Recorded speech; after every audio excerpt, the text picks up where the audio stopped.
Okay, today's lesson in algebra is about order of operations. No, it's not. That's what we did yesterday. You get to do something else today. And I like this one. This is one of my personal favorites. It's combining like terms. Things that are alike. Like, for instance, 2x, 3y, an x, and a 7.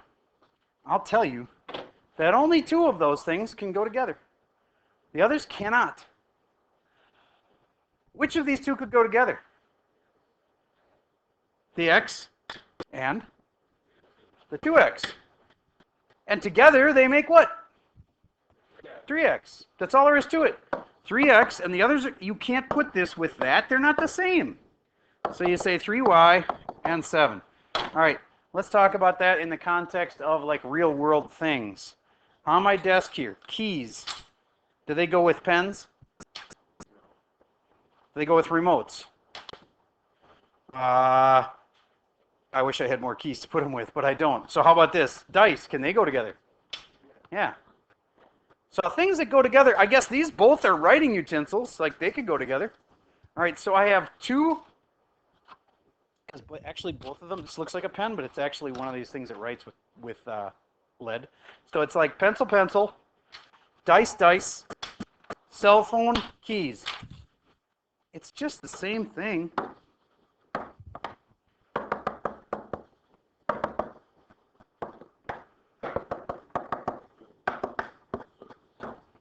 Do you get that pencils can go with pencils, but they can't go with dice?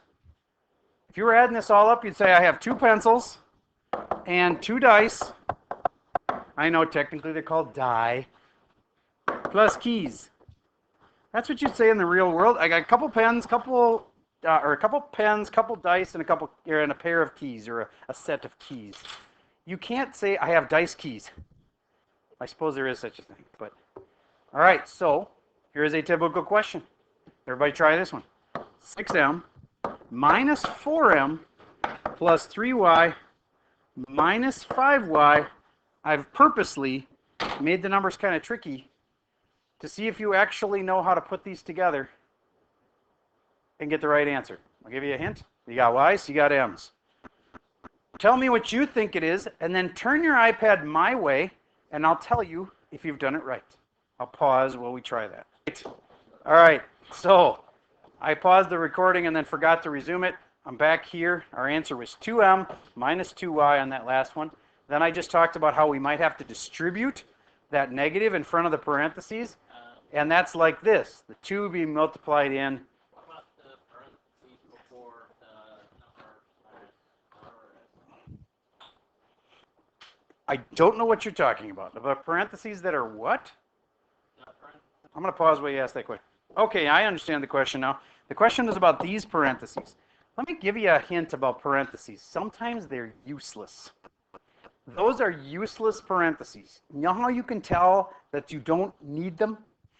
If there's nothing to do inside them, and there's nothing in front of them, there's nothing in front and nothing you can do inside, then it's like those parentheses don't even exist.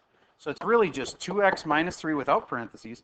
And this has to distribute. That makes it a minus x. And this distributes to the 3 and makes it a minus 3. And then you can combine like terms. 2x and the minus x is just 1x. And negative 3 and negative 3, ooh, a lot of people think that's 0, but it's not. What is it? Negative 3 and negative 3. It's not 0. It's not a positive either. Think of it as 3 on the negative team. That's like, well, what's the other team that we're playing on Friday? Who are we playing against? Shakopee. So negative 3, that's like 3 of the Shakopee guys. And then this is negative 3, that's like 3 more Shakopee guys. Do they like cancel each other out? No, they're all on the same team. So it's negative 6. Negative 3 goes with negative 3 and makes negative 6. So this would have been 1x minus 6. That was a tough one. Now we're going to pause for a sec while I pull out the worksheet for today and we'll get going on it. Hit me, even if it's simple. Tell me. Break it to me.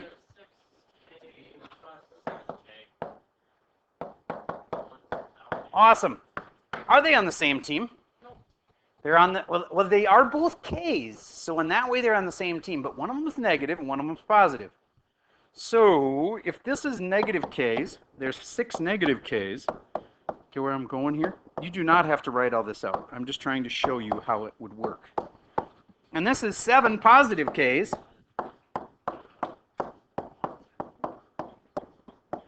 Do you get that most of them get canceled off? Because a negative and a positive, when they touch each other, they kind of like fizzle out and they're gone. And that cancels that one. Gone. These two can cancel these two. These two can cancel these two.